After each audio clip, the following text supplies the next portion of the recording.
अस्सलामुअलैकुम, welcome back to my new blog with new recipe. और घर के कामों के साथ खाने बनाने और मज़ेदार खाने बनाने, यही तो टैलेंट होता है एक औरत का। तो भाई सुबह हो गई थी, तो हमने कहा चले जी दिखाते हैं आजकल सुबह में भी कितनी धूप है। तो बस फिर वो जो फ्रोज़न पराठे लाई थी ग्रॉसरी में, मैंने सोचा चलो नाश्ता भी उसी से करते हैं क्योंकि हमें खाना बनाना है कोई औसम सा। तो बस फिर हमने कहा नाश्ता करके फ़ारिग हुए, और जो थोड़ा बहुत सामान था वो घर के पास ही छोटी सी ग्रॉसरी होती है, तो इसी से ले आते हैं हम लोग जो छोटी मोटी चीज़ें चाहिए होती हैं। बस फिर हम लोग गए और जाके लेकर आए। और ये स्कूटी तो मस्ट है, ये आप लोगों को मेरे अक्सर व्लॉग में दिखेगी। ये तो कहते हैं ना लड़कों की पहली वाइफ जो होती है उसकी गाड़ी या उसकी बाइक होती है, तो ये बस मेरे बेटे की भी पहली वाइफ स्कूटी है।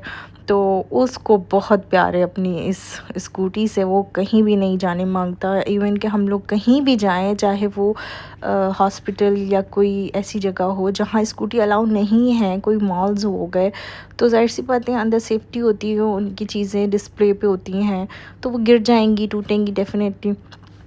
तो ये फिर भी वहाँ हर हाल में लेके जाता है, फिर हमें इस गाड़ी में बहला के छुपा के कर रखनी पड़ती है और फिर इसको खामोशी से उतार। तो चले जी, अगर चैनल पे न्यू है तो चैनल को सब्सक्राइब करें, और पुराने हैं तो लाइक शेयर कमेंट करें और बेल आइकन प्रेस करें ताकि हर वीडियो आने वाली आप तक पहुंच सके। जैसे कि आपको पता है कि फजर की नमाज़ के बाद मैं बेटे को उठा के स्कूल भेज देती हूँ, और स्कूल भेजने के बाद हम लोग तो सो जाते हैं। छोटा वाला तो सोया होता है, तो मैं भी सो जाती हूँ थोड़ी देर के लिए। फिर उठ के हम लोग का हाँ सेमी नाश्ता होता है दोबारा से, और फिर उसके बाद खाने की तैयारी। तो बस फिर खाने की तैयारी से पहले मैंने सोचा थोड़ी फॉइल लगा लूँ, क्योंकि पहले दिखाया था ना चूल्हा किस तरह मैंने साफ़ किया, तो बड़ा मुश्किल हो गया था।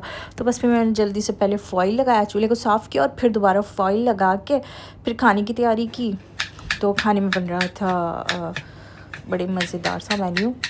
और ये मेरे बेटे को तो 24 आवर्स 12 मंथ्स बहुत पसंद है, यानी कि आप किसी भी वक्त किसी भी दिन आप रोज़ खिला दें उसको, वो इतना मतलब फ़ैन है बिरयानी का।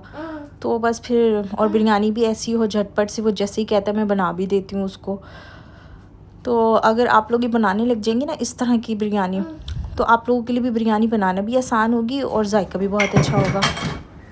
बस ऑयल लेके मैंने बिरयानी के लिए टोमेटोज़ डाल दिए, वो नरम हो जाएंगे। जितनी देर में वो नरम हो रहे इतनी देर में मैंने सोचा चलो जो 2-4 बर्तन है नाश्ते के वो भी धो लेती हूँ। लगे हाथ बर्तन वगैरह धोए, इतनी देर में वहाँ पे टोमेटो हो गए थे। और अच्छा, हम लोगों को अगर राइस की कोई डिश बनानी है ना, तो हमारे लिए सबसे मोस्ट इम्पोर्टेंट है कि राइस हमारी अच्छी होनी चाहिए। तो उस दिन मैंने आपको दिखाया था मैं राइस जो लेकर आई थी, तो बस 2-3 हैं ब्रांड्स जिनके मैं यहाँ पे राइस यूज़ करती हूँ। पाकिस्तान, प्राइड ऑफ पाकिस्तान है एक, और एक वो है जो मैंने आपको दिखाया था, क्या था, सियारा या सिनारा। हाँ, बासमती राइस होते हैं। मैं बिरयानी बासमती की बनाती हूँ। हाँ, कोई बहुत बड़ी दावत है जिसमें ज़्यादा लोग आने हैं, तो फिर उसके लिए मैं सेला से बनाती हूँ, क्योंकि फिर वो सेला का चावल जो है वो नरम नहीं होता। तो इतनी ज़्यादा क्वांटिटी में आप अगर उससे बासमती से बनाएंगे तो फिर वो नरम हो जाता है ना, मतलब एक के ऊपर एक वज़न आ रहा होता है ना, वो मतलब ज़्यादा होती है क्वांटिटी, तो फिर वो नरम हो जाती है। तो मैं फिर बासमती घर के लिए इस्तेमाल करती हूँ। बिरयानी बहुत जूसी बनती है उससे, बासमती से। और फिर अगर ज़्यादा क्वांटिटी में हो तो फिर वो बनाती हूँ मैं सेला से। अच्छा, ये देखिए मैंने यहाँ पे हरी मिर्च अदरक लहसुन डाला, और ये मसाला जो मैं आपको दिखा रही थी ना, एक लेयर धनिए की थी, पिसा हुआ धनिया, एक लेयर हरी नहीं लाल मिर्च थी, और एक लेयर हल्दी। वो सारी मैंने 2 स्पून डाले, और मसाला भुनने पे आ रहा था, मैंने सारी चिकन डाल दी, और साबित मसाले डाले थे, कुछ लौंग, बड़ी इलायची छोटी इलायची, और बस फिर सॉल्ट डाल के इसको पकने के लिए छोड़ दिया।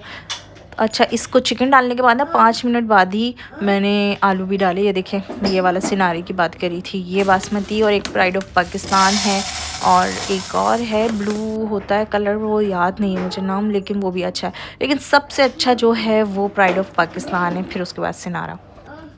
तो दुबई में जो रहते हैं उनको पता ही होंगे बासमती राइस, और यहाँ पे इतने ऑप्शन होते हैं इतने कंट्रीज़ के ना, तो वो फिर कन्फ्यूजन हो जाती है। तो इसलिए जो चीज़ बैठ जाए हाथ पे, बस आपको वही इस्तेमाल करनी चाहिए। बस फिर मैंने यहाँ पे चिकन अभी पकी नहीं थी, मैंने आलू भी डाल दिए थे साथ ही, फिर उसके 10 मिनट बाद मैंने इसमें दही भी डाल दी, और मुझे वैसे भी इसको जूसी रखना है तो मैं थोड़ा शोरबा रखूँगी कौरमे में। यहाँ पे मैंने इलायची पाउडर डाल दिया था। चावल उसको मैंने सालन को जो है ना कौरमे को दूसरे चूल्हे पे रख दिया था। साथ ही मैंने यहाँ पे चावल उबालने के लिए बादियान का फूल, तेज़ पत्ता, नमक डाल के बाद में मैंने इसमें लेमन स्लाइस भी डाल दिया था। ऐसे मेरे दिल में आया कि डाल देती हूँ, तो फिर ये डाल के मैं एक हाथ से इसलिए तोड़ रही थी पता है, क्योंकि मेरे दूसरे हाथ में मोबाइल है, और अभी भी मेरे एक हाथ में मोबाइल है और एक हाथ से मैं ये सारे काम कर रही हूँ। तो बस फिर यहाँ पे हो गया था कौरमा तैयार। अब पता है हम जो तह लगाते हैं ना, तह लगाते वक्त हम धनिया पुदीना हर चीज़ डाल रहे होते हैं, तो फिर वो ना ऐसी खड़ी खड़ी सी रह जाती है बिरयानी में। तो ये सारी चीज़ें इसलिए फिर मैंने ना उसी कौरमे में डाले। कौरमा रेडी हो गया। अब मैंने कौरमे का चूल्हा बंद कर दिया, हल्की आँच पर रखा हुआ था 2-4 मिनट, उसके बाद मैंने बंद कर दिया था जब चावल बॉयल होने वाले थे।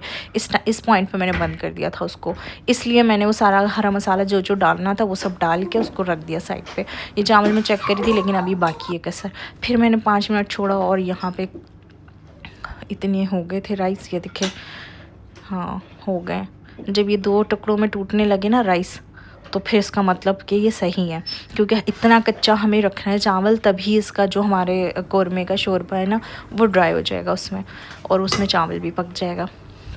वरना देखने वाले लोग बोलेंगे इतने सालन जैसा कौरमा डाला है तो चावल तो गल जाएंगे, तो नहीं गलेंगे चावल बिल्कुल। ये सालन जैसा कौरमा जो है यही आपकी बिरयानी को जूसी बनाएगा। और जो आपके चावलों में कसर है, कच्चे हैं थोड़े से, क्योंकि मैंने अभी आपको दिखाया ना कि कच्चे थे चावल, उसी 80% चावल जो कुकड हैं तो वो इसमें कुक हो जाएंगे इस शोरबे में। जैसे हम पुलाव बनाते हैं, कुछ भी बनाते हैं, इतना ही पानी होता है हमारे इसमें जब हम उसको दम पे लगाते हैं, तो समझे हम दम पे लगा रहे हैं अभी उसको। और मैंने जो फूड कलर था वो नीचे डाल दिया था तह लगा के। जो बचा हुआ मसाला था वो, वैसे मैं ऐसे तह लगाती नहीं हूँ, लेकिन मैंने जो बचा हुआ मसाला था वो भी डाल दिया। मैंने कहा चलो डाल ही दो, वरना मैंने बचा लिया था कि स्पाइसी हो जाएगी, लेकिन नहीं हुई थी स्पाइसी, क्योंकि मैंने जो वो मसाले डाले थे वो 2 चमचे ही तो डाले थे।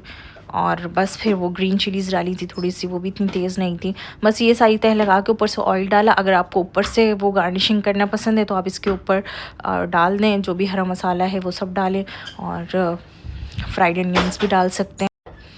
अच्छा बस यहाँ पे मैं दम पे लगाया, फिर मैंने ना नीचे तवा भी रख दिया। मैंने सोचा कि नीचे लगेगा नहीं, क्योंकि मुझे दम थोड़ा ज़्यादा टाइम के लिए लगाना होता है। तो पहले मैंने 5 मिनट जो है फुल फ्लेम पे दम दिया था।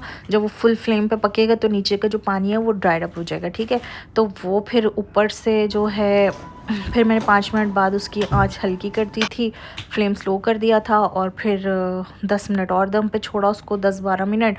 और फिर ये देखें, ये नीचे के चावल मैं आपको दिखा रही हूँ, कोई गोला चावल नहीं है, बिल्कुल अलग अलग चावल हैं। अभी फिर से दिखाऊंगी, सारी मिक्स कर रही हूँ ताकि हमारी तह जो लगी हुई है नीचे वो अच्छे से मिक्स हो जाए। देखिए बिल्कुल नीचे से मैंने चावल निकाले, और ये इतनी जूसी बिरयानी है कि आपको दिख ही रहा होगा कलर से भी कि उसमें किस तरह कौरमा अंदर समा गया है।